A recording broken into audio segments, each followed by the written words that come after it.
Hello, everyone, and welcome to today's webinar. Thank you so much for joining us today. It's great to see so many of you with us today, and we are looking forward to having a good discussion as we look at some of the trends that are shaping our industry right now. But before we dive in, just a quick housekeeping note. To the right of your screen, you'll see a few tools that you may find useful. If you run into any technical difficulties, do use our chat. We have a moderator on standby and ready to help out if you have any issues. We also have a Q&A tab where you can submit questions at any time throughout the webinar, and you can also upvote questions from other attendees that you'd really like to hear answered as well. So we'll be having some time at the end of this webinar to get through as many of those questions as we can. And finally, we have a resources section as well, where we've dropped links to several different reports and resources that we'll be referencing throughout this discussion. And that includes a copy of today's presentation, so no need to take screenshots or have to make lots of notes. You'll have that presentation to hand as well. So really excited for today's discussion. I'm going to be joined by a few familiar faces from across the Cvent team. Super excited to be chatting with them and hearing their insights. And we'll get to know each of them as we go through each of the trends later on. So first, though, to give a little bit of context for today's discussion, at the beginning of the year, we published our annual 2025 Meetings and Events Trends ebook, and this contains 9 trends that we thought would be shaping the year ahead. And we also paired that with a webinar that we hosted back in January, breaking down these themes in a little bit more detail with a panel of experts as well. But now we're in June, and so we thought, what better time than now to really take stock, pause, and really take a look at what is working and shaping as we predicted it to, what are new things that maybe we didn't quite see coming on the horizon, and overall, what is the state of the industry right now. And so these are the trends that we had predicted earlier in the year, and the 3 highlighted trends that you see there are the ones that we are going to go into a little bit more detail about today. So for today's agenda, as you can see here, we're going to kickstart with a little bit of a discussion about the current macroeconomic climate. We're going to then move on to the big topic of AI, because it wouldn't be a trends webinar without talking about AI. And then we're going to move on to the ongoing rise that we're seeing in the demand for unique venues and destinations, as well as an increase in small field marketing events as well. And like I said, we're going to end off with hopefully what will be a lively Q&A session. So get your questions ready and put them into the Q&A. So I think we can all agree that right now there is a lot happening in the world, whether that's the current geopolitical landscape or worries about the economy or just a general feeling of uncertainty, and that all is having an impact on our industry. Now at Cvent, one of the ways in which we track all of this is through our bi-monthly Meetings Industry Pulse report, and this is a report that we publish in partnership with North Star Meetings Group. Now, if you don't know what the report is, it provides a snapshot of what event professionals are thinking and feeling about the industry and how they are navigating the various shifts and changes. So I'm really excited to bring up our first speaker today, and that is Jamie Welch, who is super involved in the creation of this report. So Jamie, welcome, and thank you for joining us. Yeah, thank you so much, Victoria, for having me. I'm so excited to dive into this. So let's get right into it then. What are event organizers thinking and feeling right now, and what stood out to you most from the latest Pulse report?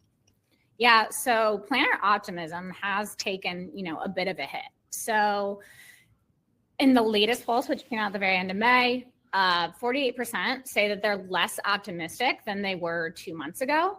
And that is, the lowest that we've seen those optimism numbers since 2021, right? So that's a big change. And then 59% say that they have been affected by political, economic, or policy changes, which I do feel plays into that optimism. And then 92%, because impact could be positive, could be negative, so we wanted to ask.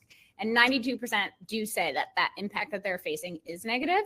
And the uncertainty is definitely playing a role into how planners are approaching their negotiation. So we're seeing more cautious strategies, like building in attendance minimums or adding in flexible clauses to account for last-minute changes. According to the latest report, 49% are negotiating minimum attendance terms, which is up from 37% last year, and a lot are requesting smaller, more flexible room blocks. And you touched on, how people are navigating the uncertainty there, and I think that's going to be a key word throughout this webinar. But how do you think that's impacting the way we're thinking about attendance at events? Yeah, so it's definitely changed. So fewer planners are expecting a growth in attendance year over year from 2024 to 2025, and even some planners in the EMEA region are hesitant to bring groups to the United States. So the US is just a little less attractive, according to EMEA planners. 70% say that the hosting and planning meetings in the United States is less appealing, and only 14% of them also expect to grow their pipeline of events in the US within the next 5 years. They still expect in EMEA higher attendance than North America. Only 23% of planners in North America expect attendance growth in 2025. Now, 23% sounds not that bad, and I say only, which makes it sound bad.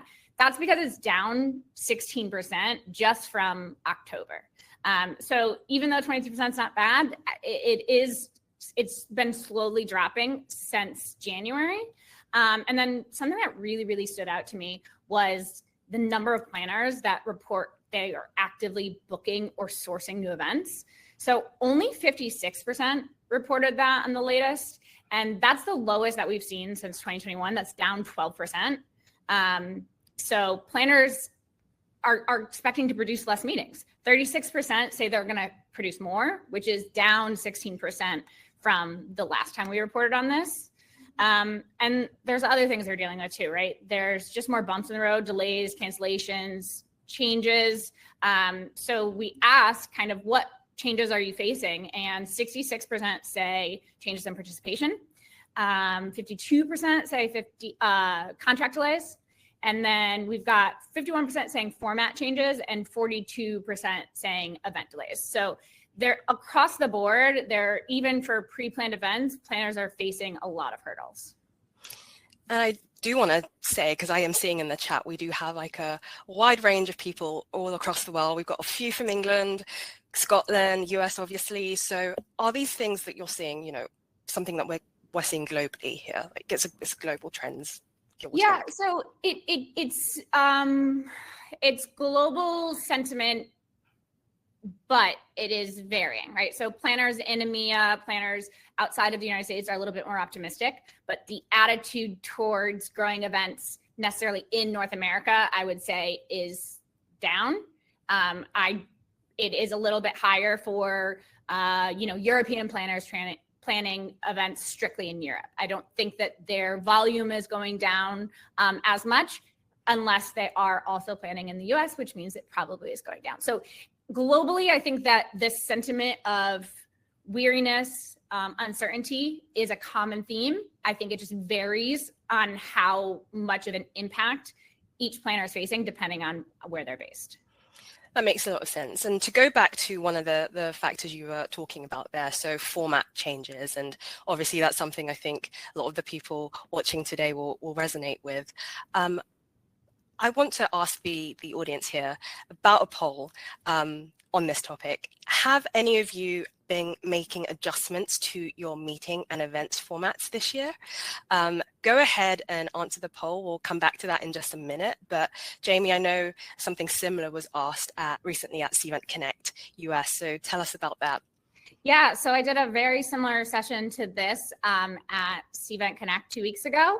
It was basically talking about our Cvent source data, which is our real data on sourcing volume and trends that we're seeing on our end, and the report that we're talking about here.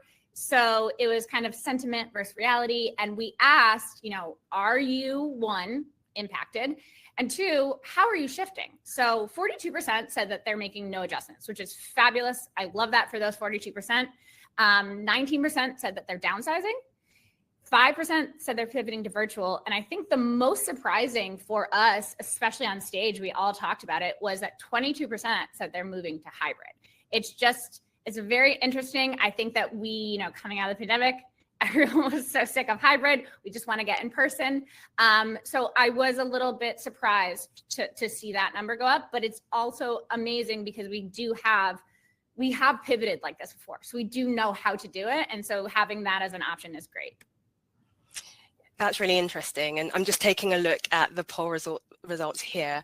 And it looks like the majority are saying that for now, they're not making adjustments to event formats. Of course, things can change. So I think from what you're saying, it's about being flexible and being able to be agile and adapt, right, to all of the different things that are happening. There's not one right answer. It's, a lot of these things. So example, I'm in North America. Our survey talks a lot about North America. We're facing very different issues than, say, someone in Germany is facing.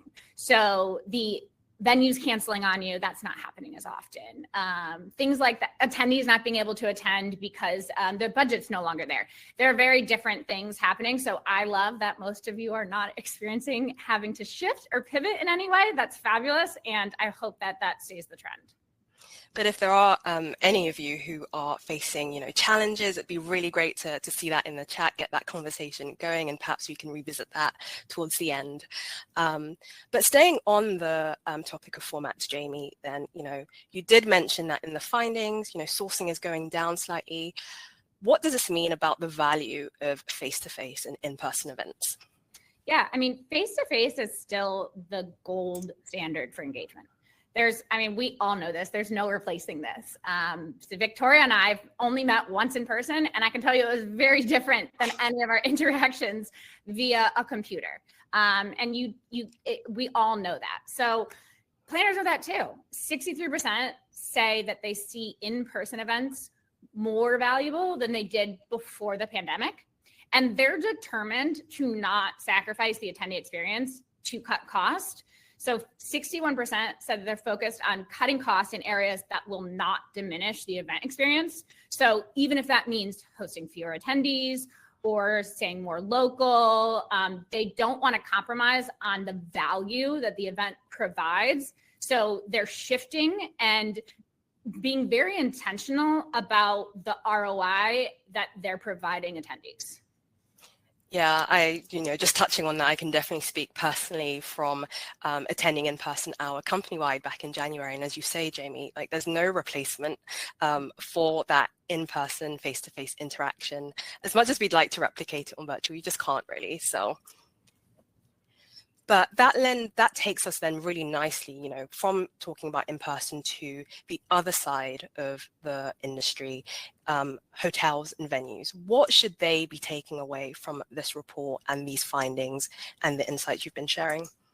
Yeah, so one of the biggest takeaways is RFP responses and communication. So speed is very important. 65% of planners say they want responses within 4 days or less. 49% say that they're getting that. I know that if through Cvent, we're actually seeing that 64% of RFP responses are coming within 2 days. So Cvent people, Cvent hotels, venues, y'all are crushing it. And that's up, I think, about 10% year over year. So that's awesome. But you have to be thorough. So one of the things we talked about, and I'm going to mention it again, my session at Connect, if you haven't watched it, head to the virtual, watch it on demand. It's a really great session. We talk with a planner and hoteliers and kind of dive into the data and what that means. But speed is great. But if you're not answering all the questions that are asked or asking the right questions in return, it's not relevant. So you could be really fast, but if they have to keep going back and going back and going back, by the time they get their answers, they may have already figured it out with another hotel. So it's about speed, but it's also about accuracy. It's about looking through the RFP thoroughly, answering all their questions. And again, like I said, what do they need to know from your side that they don't think to ask? So every venue is different. Every hotel is different. Are there any unique elements that you need to point out to the planner that will help them in their planning process? The biggest takeaway that I took from that conversation on stage was over communicate, and then communicate again, right? It is so much better to share way more information than needed, so everyone's on the same page, than not share something and it be very critical to the event. I love that, because it's really going to the heart of building those relationships between, planner and supplier, venue, hotels, making sure, like you're saying, you are communicating with each other and building those relationships, right? 100%. And I mean, it shows from the hotel perspective, you can show a planner how great you are to work with by being responsive. If you're not responsive, think about, you're about to go on a date with someone and they're not texting you back. That doesn't seem like they're very interested. Maybe I shouldn't go. And the same with the hotels. If you start off eager and excited and really willing to work, that's going to shine through, and they're going to choose your venue because they want that experience for their attendees as well. And just to, round off your analogy there to dating, but making sure that those conversations, to your point about quality, you're having quality conversations on that day. I hope I haven't butchered your analogy too much. Ask what the favorite color is. Ask them, where do you see yourself in 5 years? So ask the venue, what can you do different? I see this setup, but can we do something like this? I saw this at this other place. How can we create that, right? Think outside the box. And I say this so many times, hotels and venues, it is on us as well, on that side as well, to help planners think outside the box. It is your space. You know it so well, so intimately. So be proactive and suggest things. The worst case is they say no, but they know that they have a partner who is ready to go above and beyond for them.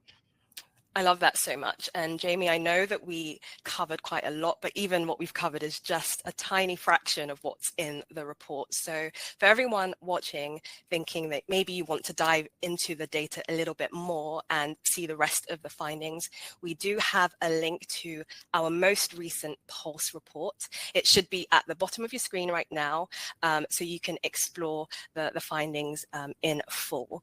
And like I mentioned, it's a bi-monthly report. So keep coming back to see, has sentiment changed? Are people saying something different? And we also have regional snapshots. Is there anything else I've forgotten, Jamie? I think you got it all, but yes, please check out the report, check out the session. We want to hear from you. Take the survey, go to North Star, take the survey if you're a planner. The more planners we have, we want your perspective. We want you involved. And then just thank you so much for having me. No, thank you. Thank you for sharing your insights. Great. Okay, so we've talked about some of the sentiment and what's currently, in the air with regards to the industry. We're going to move now to talking about AI. It would be remiss not to have this webinar without talking about it. It's a big deal. So in 2025, or at the start of the year, we predicted that this year would be the year in which event professionals, hospitality professionals would move beyond experimenting with AI and beyond just thinking about generative AI tools like ChatGPT to actually finding tangible ways to use AI in the day-to-day to boost productivity, collaboration, and make smarter decisions faster, and also find tools outside of that Gen AI space. I think it's fair to say that a lot of progress has been made in the first half of this year. And at Cvent, we've launched Cvent IQ. This is more than just another AI tool. It's a collection of powerful intelligence capabilities across across the Cvent platform. It draws on years of proprietary insights and analytics, and our huge network of users who use Cvent every day. And the goal is to help you work faster and more efficiently. So before I bring up Julie, who will be our next speaker, I'm just going to play a little video to give you a quick preview of what Cvent IQ involves.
Right, just a short preview of Cvent IQ, but here to talk to me more about that and just AI in general is Julie Haddix, our Senior Director of Industry Marketing here at Cvent. Julie, welcome. Hello, everybody. So excited to be here with you today.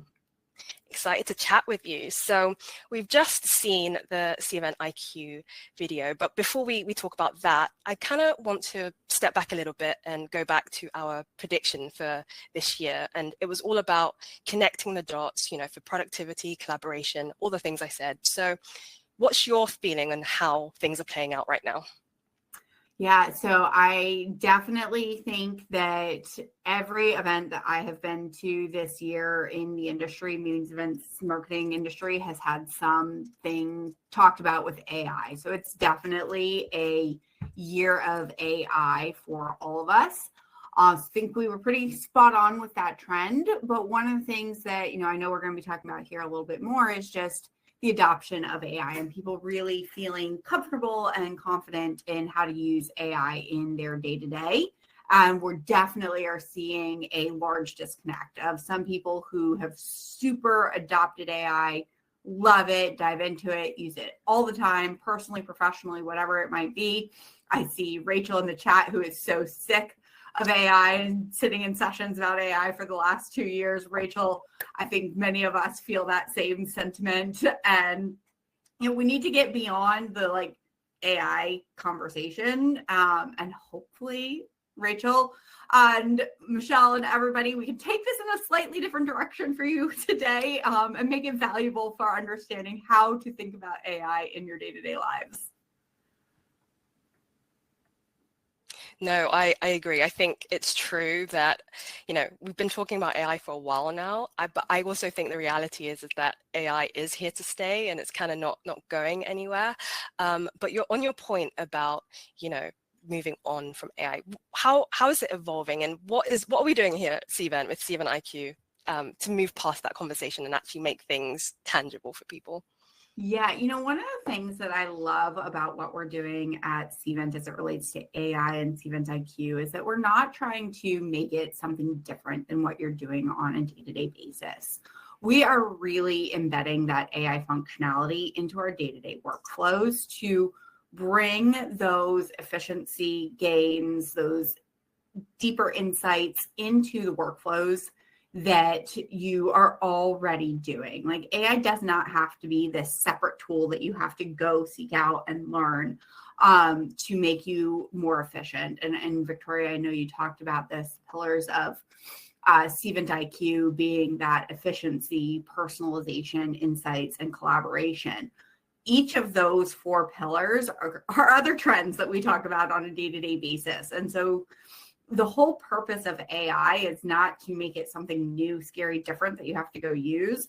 but to bring it into the things that you're already doing. And, I know that for so many people that I talk to, I'll go to a personal conversation with my mom. My mom seriously will turn around and walk away every time AI comes up. And she's just that type of person that doesn't even want to understand the use of AI in her day-to-day life. The fact that she is probably engaging with AI. She's probably the person who, if I go and told her that her new Google research results that she's seeing under Gemini or AI, would mind be blown. So I think that that's, one of the biggest things that I like to talk to people about is just that understanding of where they're already experiencing AI in their day-to-day lives, so that you can better start to think about where either you may already actually be using AI that you're not thinking about in your work and your professional life, or where are those opportunities to bring AI in to your day-to-day and not change what you're doing, but just make you more efficient or get those deeper insights. Yeah, and I think I do have a question, but I'm really curious to also know through a poll, what are people thinking about, what are they most interested in exploring with AI right now? So we do have a poll up. If there's an answer there that actually doesn't fit what you're most interested in, please do just drop it in the chat and maybe we can talk about that as well. But I did want to go back to the comments in the chat, Julie, with regards to, sick of hearing about AI.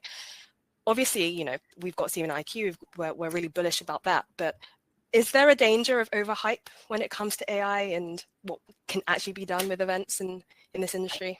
Yeah, so I do think there is a slight danger that I think everybody needs to recognize, and especially those who are starting to poke around with AI, and that is, having some level of understanding of what's behind the scenes and how you're getting your responses. And I say this especially because I see a lot of people who are using AI for writing emails or invitations and content creation.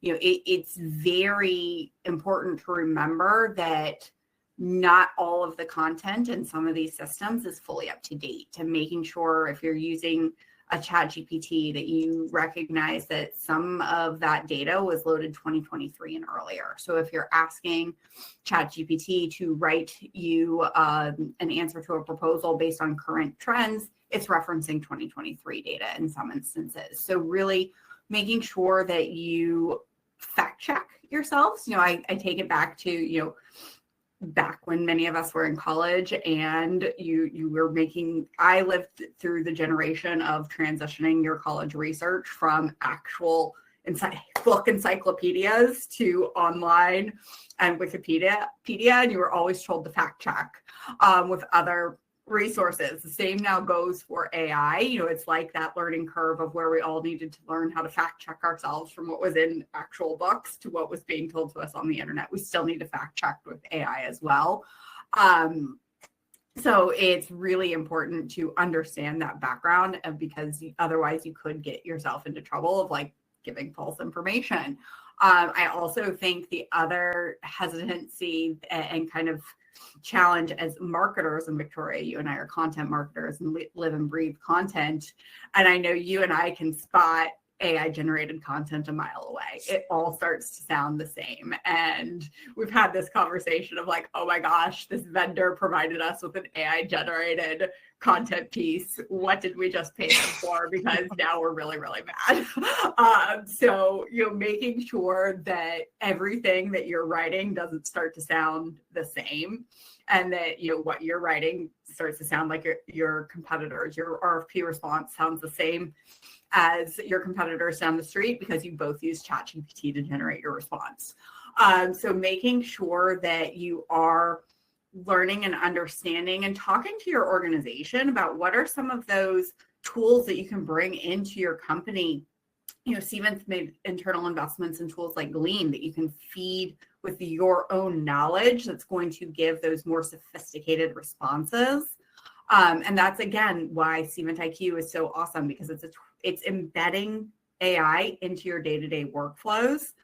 And I see a question from Kit about when did Cvent IQ start. We officially launched Cvent IQ just only about 20 days ago at Cvent Connect in San Antonio. So you did miss it, but you didn't miss it. We're right here with the party. And it's rolling functionality releases because it's just encapsulating all the AI work that we're putting into the system. So some of it's there live, some of it's coming out here in the next couple of months, some of it's coming out later this year. But it really does learn from what's going into the system. Like the generative AI writing assistant is going to learn. We have the reporting capabilities. So there's so much really coming out that's going to help. And back to your original question, yes, lots of things to be hesitant about and lessons to be learned as we dive into AI.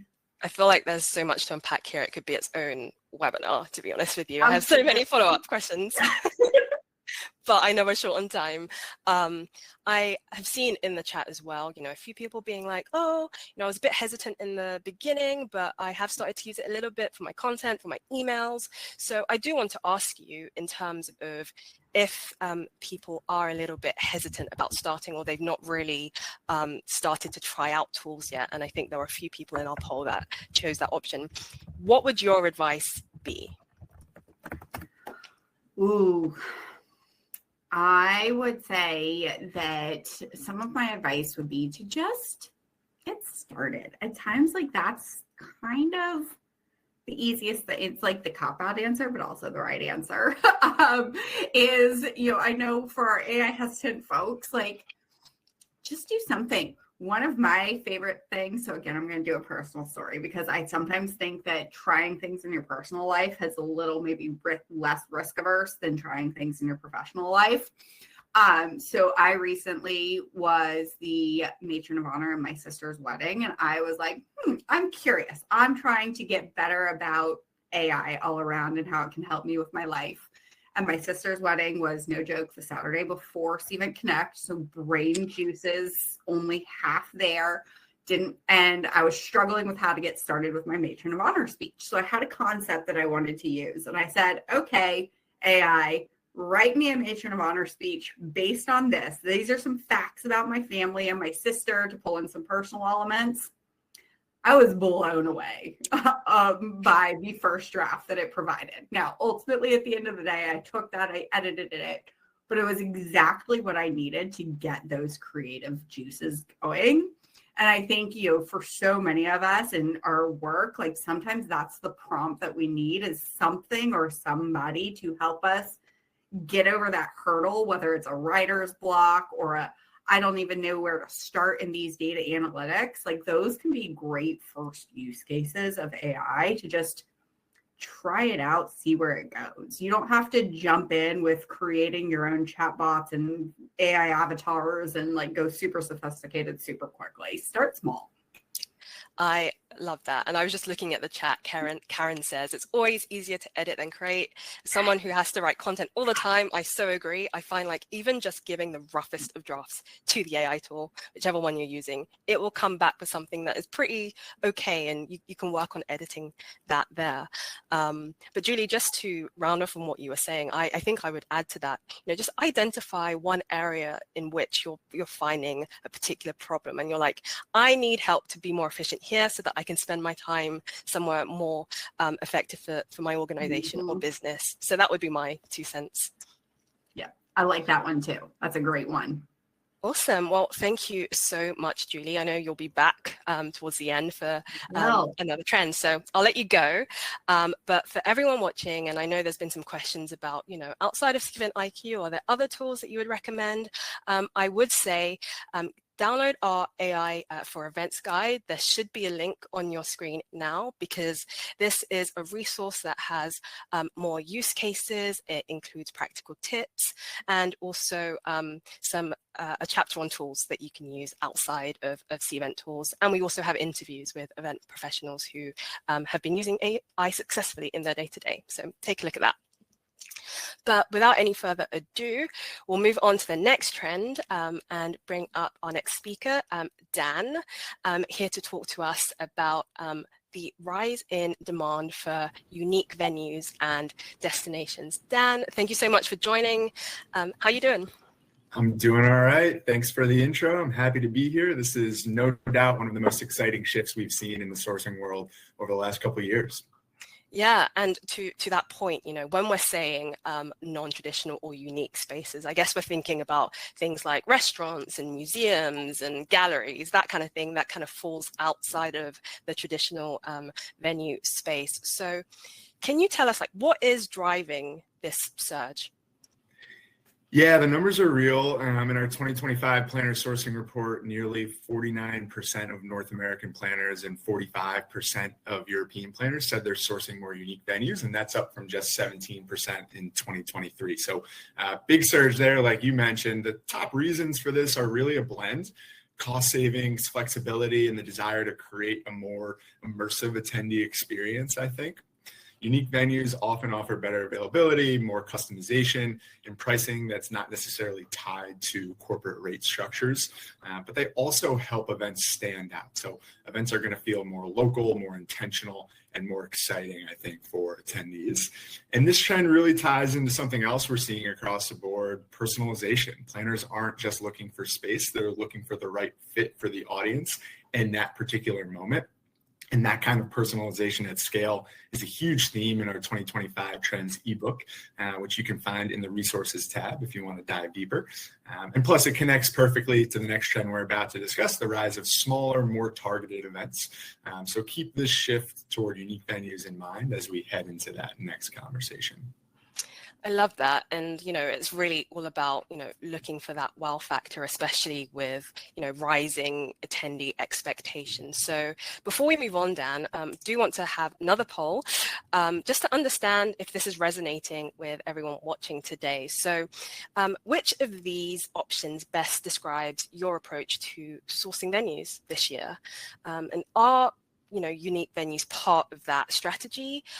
Are you looking at a mix of both? Dan, whilst we're waiting for the results to come in, can you take us a little bit deeper into that option of blending the unique and traditional? What's that look like?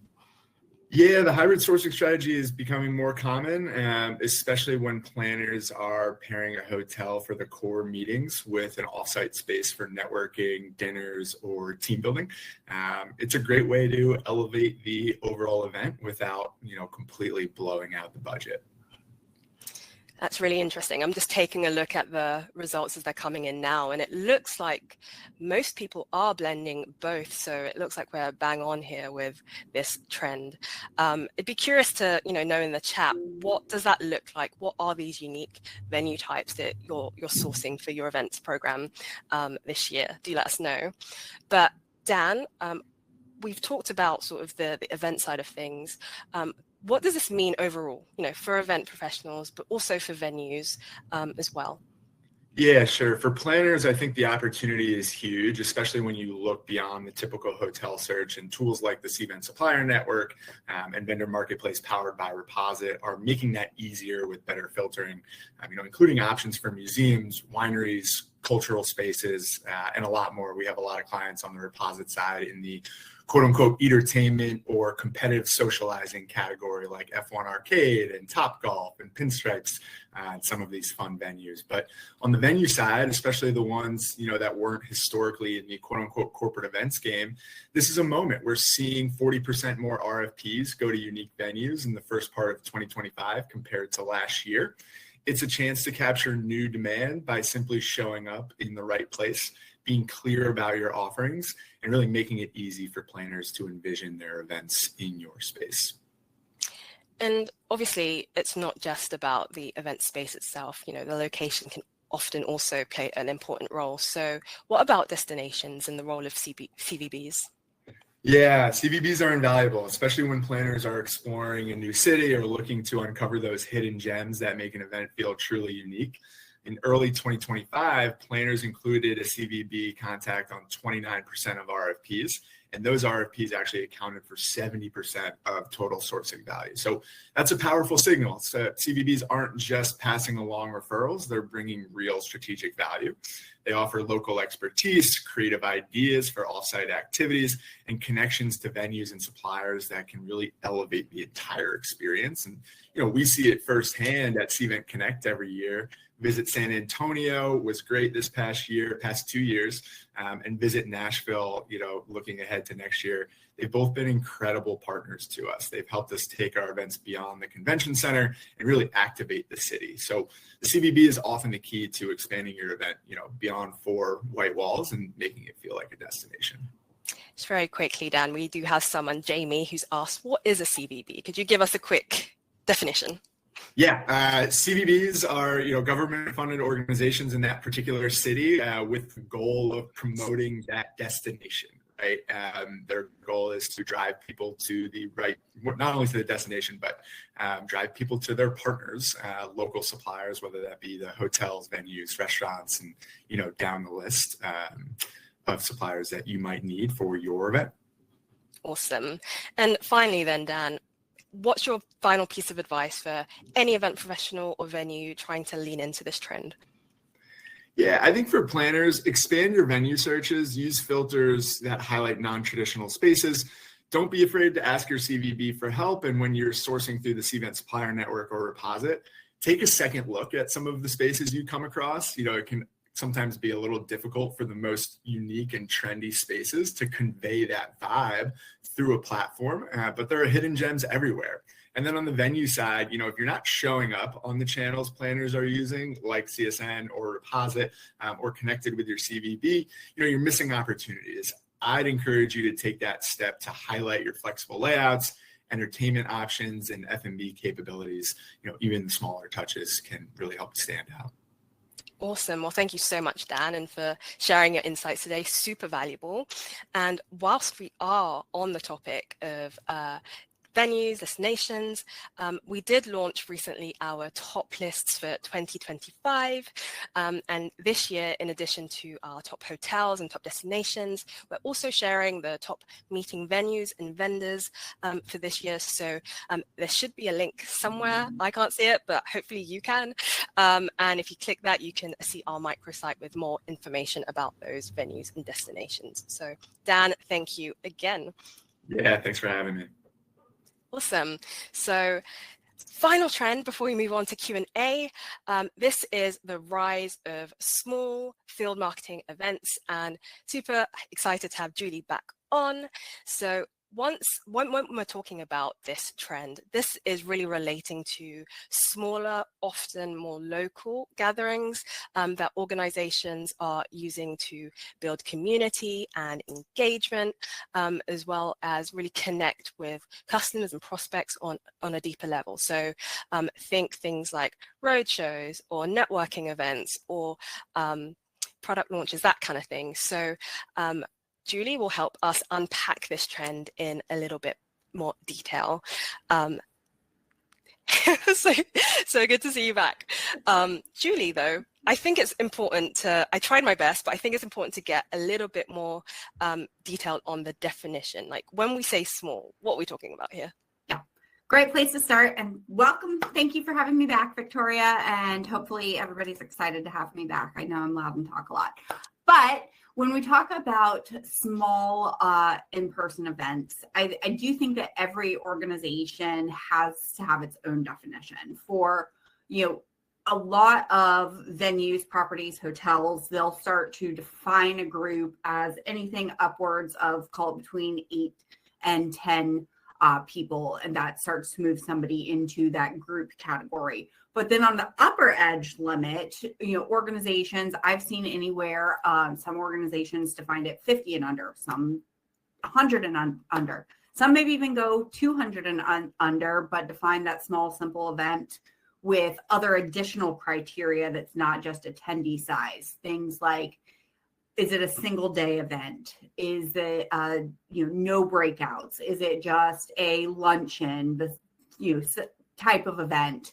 So everybody kind of has their own definition. And I think that that's what makes this conversation difficult in the industry, because there is not a kind of one size fits all definition for a smaller, simple field type event. You just kind of know it when you know it, which we all love from a definition standpoint. But I do think that, again, whole different webinar topic that we could have on defining your event categories, but that definition is so important for any organization to at least be on the same page with themselves of where an event fits. Absolutely. And I would guess that also the industry you're in will also determine what you're considering to be small. Yes, absolutely. Industry would consider, but again, I think it's still more by organization. A singular life sciences organization could define small as 50 and under. Another one could still define it as 100 and under. I think, from an association or, non-corporate lens, you kind of get a little bit more standard in that kind of 50 to 50 and less, kind of, what an S&B thing looks like, what a social event looks like, those smaller groups. The corporates are probably the ones that kind of range all over the place depending on the organization. Yeah. And I guess, this might also be difficult to categorize, but do we have a sense of how often organizations are running these types of events? Yeah, that's a great question. And Kelly, hopefully we're helping answer your field marketing question there in the chat with this is, a field marketing event, this is a term that's frequently used in technology companies, and it's a very, very well used, well-defined term of a field marketing event being that event that is in the field. It is an event that goes to the region, planned in region, for local attendees, by people local to that group. And most often that same event is then going to rotate around your different regions, probably on a monthly plus type cadence, where you're doing almost a minimum of 12 of them annually, up to hundreds of them annually. And from a field marketing event lens, they are events that are purposely for some kind of marketing purpose, whether that is to be a product launch, to be customer engagement, or to be a true lead generation prospect facing event to drive leads.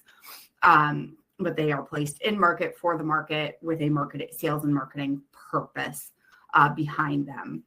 But field marketing events are only kind of one piece of that larger, simple, small event bucket that organizations could be putting together. Thank you for that. I think that's a really great definition there. And before we move on, just a quick pulse check then. Would love to know, how has the ratio of the small events you host changed over the past year, if at all? And Julie, as we're waiting for those results to come in, can we talk a little bit about measuring success? Because that's ultimately the goal for any event program. And how can you do that for these types of events? And does it differ from, the typical flagship conference? Yeah. And while everybody is responding to that poll, I did note on our very first poll, I know with Jamie, you were focused in on that more of attendance or changing the event format, but 24% of you have already told us that you've downsized your large events to regional events. So this is definitely, I'm interested to see how we align on this question to that last poll result. But from a success metric standpoint, and comparing the success metrics of simple small events to large events, I think the biggest difference is that simple and small events are often a little bit more singular threaded or singular purposed.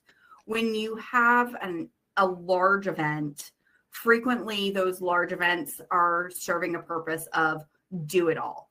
A large flagship conference, whether that's your annual association meeting, whether that's your user conference for tech, whether that's your partner symposium for a manufacturing organization, those large annual to maybe biannual or maybe even every other year flagship marquee events are meant to do it all. They are meant to generate leads. They are meant to engage your customers. They are meant to engage your members, generate new members, engage your existing members. They are meant to be product launches. They are meant to be thought leadership. They're meant to do it all and do it all really well and get everybody there at one point in time to celebrate as a community. and bring your entire community together. Simple and small events, on the other hand, probably are purpose built to do one of those things, maybe two, maybe, with tertiary benefits that just so happen, but you're going to go at them for a specific reason. You're very frequently, you're going to have a different event that is purpose built for customer engagement. You have a customer engagement event that might be more social in nature, that it's maybe a happy hour, a dinner, going to a sporting event, ticketed type event, versus a product launch that's going to be very focused on making sure you have that ability to release the product, screens, presentations that need to be involved, versus, a actual lead generating event where you are targeting prospects to come and give a sales pitch to. All of these small field, simple events have that specific purpose. The other things happen, but they have a singular purpose compared to a large event that's trying to do it all. Thank you so much for breaking that down, because I feel like that was so clear. And I know I see Hallie's put a question in the chat, which I think will tie nicely to our final question, because Hallie said small events often rinse and repeat, and we talk a lot about repeatable events. So it's great that that's there. How can technology help with that? And talk to us a little bit about the repeatable events approach. Absolutely. So repeatability is, Haley, thank you for dropping that in the chat, because I do think of repeatability as a trade hallmark of field events and simple events. And with repeatability, you want to have that structure in place. And that's where technology can really come into the picture and help you create that repeatable process for these events. And, quick drop of another product release that we had at Cvent Connect just a couple of weeks ago with Cvent Essentials, which is our newest solution purposely for these small, simple, repeatable events that takes all the best of Cvent, from registration to mobile app to name badges, and brings it all together just very quickly and concisely. Ripping out some of the complexity behind using Cvent for those large events, and allowing you to create templates so that you can have a templated event process for those repeatable events and quickly do them over and over again. Even assign them out if you're a central events planning organization listening to this, and you want to have that centralized visibility into all the field events happening in your organization. But you want those field marketers, those field reps to be able to manage their event. Purpose-built Cvent Essentials. Kelly, Cvent Essentials. I'll type it in the chat here for you. That is our newest solution. And really help you create that repeatability with the technology, with what it should look like, and then also with the metrics of really being able to compare different cities to each other, compare your different field programs to each other, so that you can see the success as well, because success is such a crucial piece of a repeatable program as well. You don't want to do these things hundreds of times a year if they're not working. No, absolutely. And thank you so much, because I feel like we can go on and on. I would love to talk to you more about that. But now we do have time for some Q&A, which I'm always excited for. Would love to hear what you're all thinking and feeling. So I'm just going to pull up the Q&A tab. So I've got that in front of me whilst the speakers are being brought up on screen. Okay, first question is about unique venues. What or where is the best place to find unique venues? Yeah, I'll jump in on that one. So both Cvent Supplier Network and Reposit have a pretty deep network of unique venues listed. So I think you could use both tools. For a little background on both of these platforms, CSN, Cvent Supplier Network, has over 300,000 hotel and unique venue properties listed. Reposit is a sourcing tool for planners to find suppliers in almost any category you can think of. We often like to think about Reposit as the everything else outside of hotels. So from unique venues to restaurants, transportation, team building activities, down to all the vendors that you might need for a meeting, event, or conference, like event production, AV and lighting, hired entertainment, et cetera. So, we put a really big premium on unique venues and having great restaurants too in the platform. So it's a great tool to source. Amazing. And we're going to stay on that topic because someone has asked, do you find that unique, independent, non-hotel properties take longer to respond to inquiries or sometimes don't reply at all? Not if I have anything to do with it. We don't have any data, at least on the reposit side where I come from. We don't have any data kind of separating the two in terms of response time, response quality. And I think, both Cvent sellers and reposit sellers are very good about letting our suppliers know that the conversion rates go up the quicker they reply. The difference between replying within 24 hours versus even just 48 hours, I think is over a 10% difference in conversion historically. And so these are stats that we regularly put in front of our supplier clients. Amazing. Just looking at the Q&A again. So I'm being told by our sales reps that trade show attendance is decreasing and trade shows are becoming less valuable. Any insights here? Julie, you're smiling. Oh, I love this question because I think we as a marketing organization at Cvent talk about this ourselves. Overall, and I think Jamie talked about this in the Pulse results is, we are here in the second half of the year seeing that attendance numbers, people anticipating being down, and we just had Cvent Connect and we were flat year over year. So there is absolutely a change in attendee behavior. One of the things that we are more focused on is less about quantity and more on quality. And so from a Cvent standpoint, and some of the things we're seeing in our marketing, both at events we host and attend, is that while hard numbers may be down, the quality of those interactions that we're having is up. And this is where, again, I'm going to go into a whole nother webinar topic that we could do, tying your events hosted or attended to business outcomes and having an attribution model and working with your marketing and RevOps teams to tie event attendance to attribution models is so important, because if you can show that while your MQL or lead numbers at a trade show are down year over year, but the conversion rate of those leads is higher, and at the end of the day you actually were flat or got more revenue business out of that show, it's a totally game changer conversation, and it really helps you combat that sales perception of quantity is down, but quality is up, and that data is so crucial to take it out of a he said, she said theoretical trade show conversation. And you know what? There also may be some shows that, that show is just declining and you want to take it off your roadmap and not go and redeploy that money elsewhere, which is also a fine outcome. I love that, especially about, tying it to business outcomes.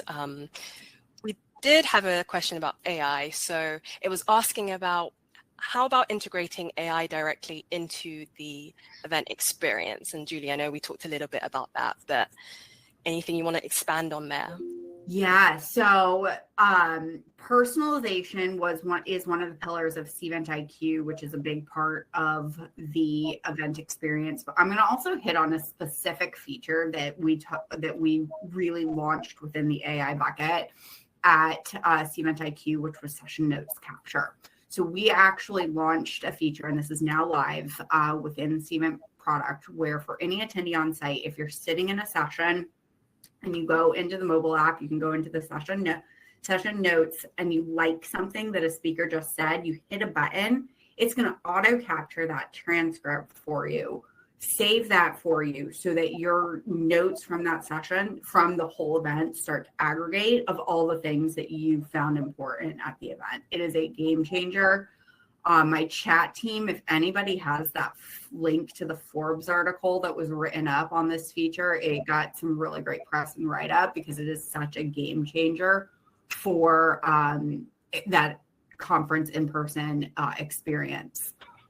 Secondarily to that awesome, cool feature is the personalization aspect of an event that really can impact your event experience. And a feature that Cvent's had in place for a little while is session personalization or attendee personalization, where you can actually audience segments. There we go, brain working. Audience segments, where you can identify groups of people and have Cvent kind of help you identify groups of people, and then target that group with specific information or put, and so that really helps you find like-minded people and group them together so that you can get them to interact on site and have that experience and drive them to specific sessions.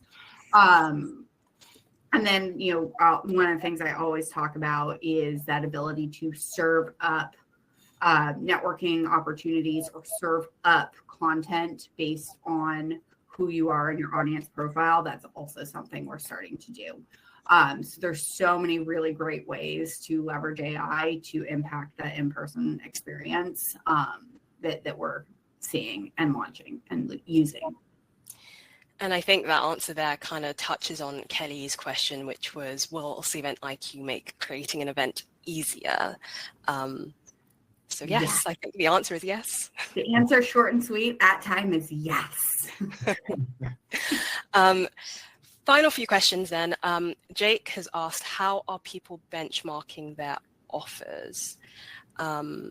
I'm trying to think, Jake, maybe in terms of what that refers to exactly, but any takers from our speakers in response to that question? I think I need to know what.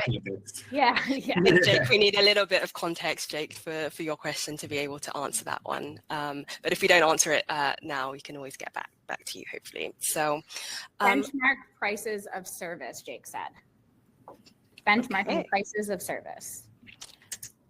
Do you mean from different vendors?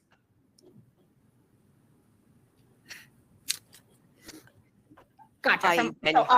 All different vendors. And so, Jake, are you thinking just like city by city comparisons of what are we seeing? What are the typical costs for an event across all of these venue categories? Does my event budget that I have kind of line up to the typical costs that we're seeing? I think that's what we're going for here, of like compare it. Can we compare the pricing that I'm receiving on this event, and how does that pricing compare and benchmark to other pricing for a similar event? Anybody? I think in their response is a good response. I think, Jake, that what we're seeing is that probably doesn't yet exist. That okay. Compare pricing comparisons of how is your pricing that you're offering compared to your competitor set. That's where we're going. It's a good question, and our clients at Reposit ask pretty regularly. We don't have the ability today to look at exactly what your competitors are quoting. That's something we've spoken about, but what we do have is when a planner turns down or declines a proposal from you, they can choose from one of 10 reasons, or create their own reason in an open type field. And one of those is out of budget or too expensive. And so if you are regularly getting that feedback, that's when we return to our supplier customers and we say, hey, you're coming in above, and our account managers will do a good job of kind of comparing and contrasting with some of their comp set. Amazing, and thank you, Jake, for being so responsive. I think we got there in the end, which is awesome. So yeah, I think we'll wrap up there. Thank you so much to our speakers for joining us. But before we finish completely, we covered a lot of trends, a lot of things here, and you may be wondering how you can put some of those trends into action. So, that's where Cvent and technology can really help. So as a thank you for joining us today, we are offering a special incentive. If you book a demo with us using the link at the bottom of your screen, and you complete that demo, we will send you a $100 Amazon gift card. So think of all the things you can get with that. And it is a great opportunity to see Cvent IQ in action, which Julie mentioned, Cvent Essentials as well, Reposit, all of the things, and see how our tools can really help your individual use cases. And I know Linda had a question earlier about, resources, can we get access to them?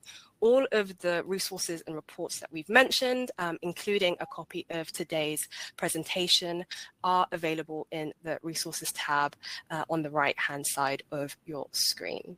So thank you again to our 3 amazing speakers for joining us. Your insights were invaluable. But most importantly, thank you for all of you for tuning in. I know we're a little bit over, so those of you who stayed till the end, thank you so much. And I hope you'll join us for another webinar. But in the meantime, have a wonderful day. Thank you so much. I do have one comment. I think some people in the chat were asking what exactly is a unique venue. And before you go, if you ask that question, when we say unique venue, it's a non-hotel space. So it's spaces like restaurants, museums, anything that doesn't have sleeping room attached to it. So a convention center is a unique. Dan, I feel like this question is more to you, and you can help elaborate if I've said anything wrong. I do. No, yeah. But essentially, it's just not hotels, if that helps to clarify for the audience. I think that's perfect. It can be a lot of things. Golf courses, right? Country clubs do a lot of events. Anywhere that can host any type of event that is not a hotel. Unique venues. It's a big bucket. Hope that helps. That is great. Great way to wrap up. Thank you so much, Jamie. And thank you, everyone. Bye.